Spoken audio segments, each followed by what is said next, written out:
오늘은 해석하기의 섹션 6.1의 6번째 내용으로서 컨티뉴어스 펑션이나 모노톤 펑션이 항상 인테그러블임을 설명하도록 하겠습니다. 그러기 위해서는 우리가 지난 시간에 배웠던 theorem 6.1.7을 다시 복습해 보도록 하겠습니다. f가 인테그러블 펑션이 되는 것과 필요 충분 조건은 임의의 양수 엡실론에 대해서 이 조건을 만족하는 파티션 p 엡실론이 존재한다인데요. 이 특별한 파티션에 대해서 어퍼썸 빼기 로우어썸의 값이 엡실론보다 작아지는 이 파티션이 존재한다. 이러한 파티션을 항상 찾을 수 있으면 우리가 인테그러블이다. 이 사실을 증명했었어요. 그래서 사실 오늘 강의는 굉장히 짧은데요. 딱 하나만 보일 겁니다. 이 theorem 6.1.8입니다. 두 가지 사실을 증명할 건데요. 함수 f가 이 구간에서 컨티뉴어스가 되면 f는 항상 인테그러블이다. 그리고 함수 f가 모노톤이면 이 모노톤은 인크리징 또는 디크리징, 즉 증가 또는 감소이죠. 이럴 때도 이 함수 f가 항상 인테그러블이다. 이 두 사실을 증명하도록 하겠습니다.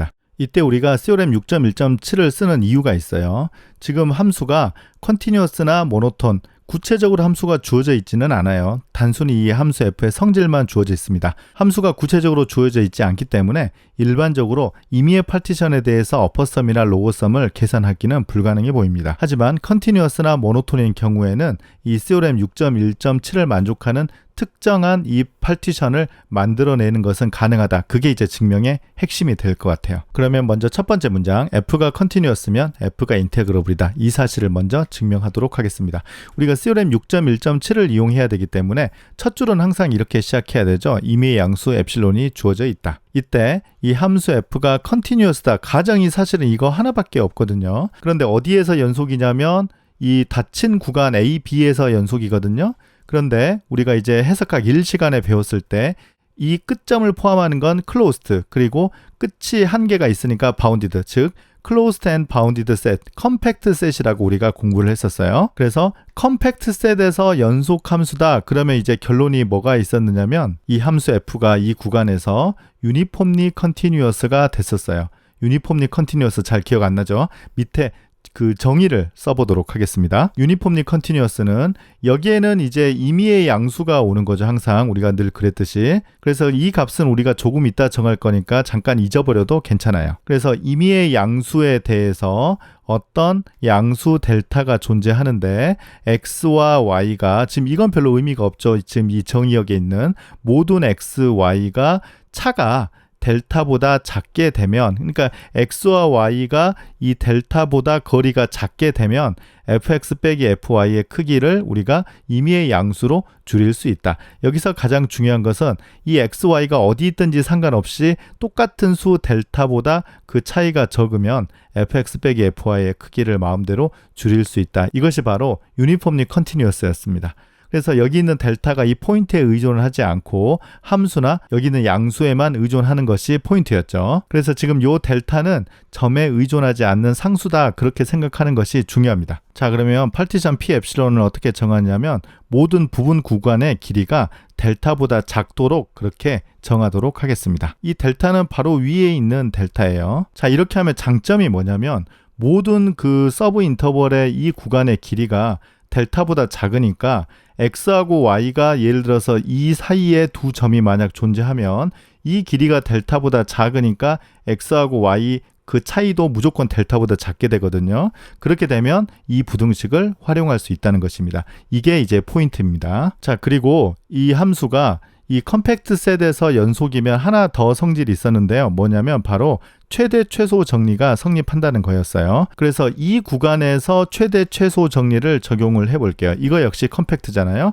여기에서 최대값, 최소값이 존재하니까 이 대문자 mi는 사실은 수프리멈이고 이 소문자 mi는 인피멈이잖아요. 그런데 여기에서는 최대값이 존재하니까 이 최대가 되는 ci가 이 구간 사이에 존재하고요. 최소가 되는 di가 이 구간 사이에 존재한다는 것이 바로 최대 최소 정리였습니다. 그래서 대문자 mi 빼기 소문자 mi는 fci 빼기 fdi가 되는데요. 여기에서 이제 위에서 정의했던 유니폼리 컨티뉴어스의 성질을 쓰는 거예요. ci하고 di가 바로 이 구간에 있으니까 아까 제가 얘기했던 것처럼 ci가 예를 들어서 여기 있고 di가 여기 있다고 해볼게요. 그러면 우리가 이 구간의 길이가 델타보다 작도록 우리가 선택을 했었으니까 ci 빼기 di의 크기도 역시 델타보다 작게 될 거예요.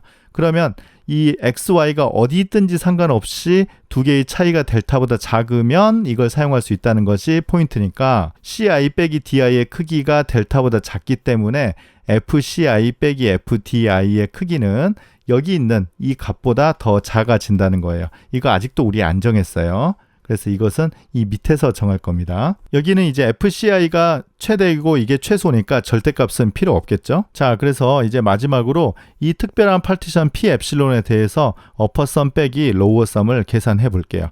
이거 정의가 대문자 MI에서 소문자 MI를 뺀 다음에 델타 XI를 곱해서 요걸 이제 다 서메이션 해야 되는 거잖아요. 그런데 이 값은 우리가 아까 에스티메이션 해놨어요. 이 값은 우리가 어떤 값인지는 잘 모르겠지만 어떤 값보다 작게 만들 수 있었어요. 그래서 여전히 아직 우리 안 정했습니다. 지금 이 값보다 작고요. 이게 상수니까 앞으로 나와버리면 뒤에 델타xi에 한만 남겠습니다. 그런데 이거 합이 얼마입니까? 바로 b 빼기 a죠. 그래서 이게 엡실론보다 작다가 돼야 되니까 이 값에다가 엡실론 나누기 b 빼기 a를 해주면 이게 비로소 엡실론이 되는 걸 알 수 있어서 이걸 이제 거꾸로 이렇게 계속 쓰는 거죠. 그래서 이 부분이 엡실론 나누기 b 빼기 a가 되는 것을 알 수 있습니다. 그래서 어퍼썸 빼기 로어썸이 엡실론보다 작아지는 이 파티션을 항상 선택할 수 있었기 때문에 정리 6.1.7에 의해서 f가 인테그러블이다 이렇게 결론을 내릴 수 있겠습니다. 근데 사실 지금 보니까 우리가 미적분학 시간에 이 a번 사실을 다 이용했던 거예요. 증명하지 않고. 그러니까 미적분학 시간에는 항상 연속함수만 다뤘잖아요. 그래서 모든 연속함수는 적분 가능했었어요. 그래서 그때는 적분 가능이라는 표현을 굳이 쓰지 않고 그 커브 아래 넓이가 잘 정의되기 때문에 그냥 바로 우리가 고등학교 때 그리고 미적분학 시간에 공부했던 것입니다. 그 다음 B번은 F가 연속이 아니어도 증가 또는 감소여도 인테그러블임을 설명할 수 있겠습니다. 이런 식으로 이렇게 되는 거죠. 이렇게 불연속점이 있더라도 그리고 이렇게 해서 이렇게 불연속점이 있더라도 증가가 되거나 감소가 되면 인테그러블임을 설명하도록 하겠습니다. 모노톤이면 증가, 감소 두 가지 경우로 나눠서 증명해야 되는데요. 이 시간에는 증가만 해보도록 하겠습니다. 감소는 거의 비슷하니까 복습할 때 한번 꼭 해보세요. 일단 F가 이 구간에서 인크리징이라고 가정하겠습니다. 임의의 양수 엡실론에 대해서 지금 이 부분이 사실은 조금 어려운데요. 갑자기 아르키메디안 프로퍼티 우리 해석하기를 굉장히 초반에 배웠었는데요. 아르키메디안 프로퍼티에 의해서 어떤 자연수 n이 존재한다. 이 문장은 일단 잠깐 잊어버리고 어떤 특정한 n을 하나 고정했다라고 생각을 하겠습니다.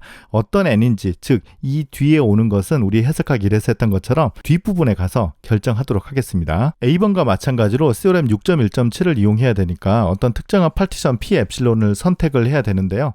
이 델타 xi가 이번에는 등분이 되도록 이렇게 나눠보도록 하겠습니다. 물론 여기 있는 n은 위에서 선택한 n이에요. 어떤 성질인지는 아직 결정하지 않았습니다. 그래서 등분이니까 각 그 서브 인터벌의 길이가 b 빼기 a 나누기 n이 되겠습니다. 자, 그렇게 되면 함수 f가 인크리징이라고 했으니까 각 구간에서 이렇게 증가하잖아요.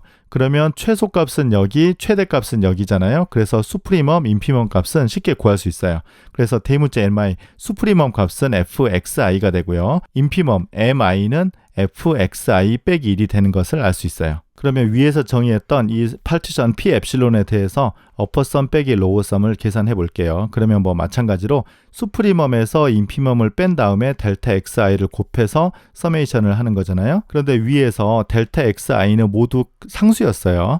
그래서 요 델타 xi는 b 빼기 a 나누기 n이 되는데 요걸 이제 이 앞으로 보낼게요. 그러면 b 빼기 a 나누기 n이 이 앞에 오고 지금 이 값은 아까 위에서 fxi가 됐다고 했고요. 소문자 mi는 fxi 빼기 1이 되는 것입니다. 그런데 굉장히 재미있는 것이 우리가 이 값을 계산할 수 있어요. 사실 이 f가 없으면 이렇게 두 개씩 대입해서 다 상쇄되고 맨 앞에 맨 뒤만 남았잖아요. 여기에서도 똑같이 이렇게 계속 대입을 해보면 맨 앞과 맨 뒤 이렇게 두 개만 남거든요. 그래서 n을 대입하면 fxn이 되고요. 여기는 이제 i 대신에 2를 대입하면 fx0이 됩니다. 그런데 이 값은 뭐죠? fxn은 바로 fb가 되고요. fx0은 fa가 되겠습니다. 그래서 이제 마지막에 이렇게 나와서 이렇게 보니까 다 상수이고 요거 n만 우리가 변수가 하나 남았어요. 그런데 우리가 이 값이 엡실론보다 작게 되기를 바라는 거잖아요. 그래서 여기에 이제 들어가는 조건을 우리가 찾을 수 있습니다. n분의 b 빼기 a 곱하기 fb 빼기 fa가 나머지는 다 상수고 요 n이 이제 굉장히 커지면 엡실론보다 작게 만들 수 있습니다. 그래서 이제 이 조건 때문에 제일 처음에 이 조건을 만족하는 n이 아르키메데안 프라퍼티에 의해서 존재한다. 따라서 시오렘 6.1.7에 의해서 다시 한번 f가 인테그러블임을 설명하였습니다. 자, 우리가 지난 시간부터 오늘까지 시오렘 6.1.7이 핵심이었어요. 어떤 주어진 함수가 인테그러블임을 보이는 방법 중에 하나였습니다. 이제 다음 시간에는 조금 다른 방법을 배워볼 텐데요. 어쩌면 다음 시간 내용을 배우고 나면 굉장히 허무할 수도 있어요. 왜냐하면 다음 시간에 배우는 것이 어떤 주어진 함수가 인테그러블임을 체크하는데 결과가 매우 쉽거든요. 그런데 다만 우리가 증명을 이 해석학 이 시간에는 완벽하게 할 수는 없고 그 내용만 설명하도록 하겠습니다. 그러면 오늘 강의 마치겠습니다. 감사합니다.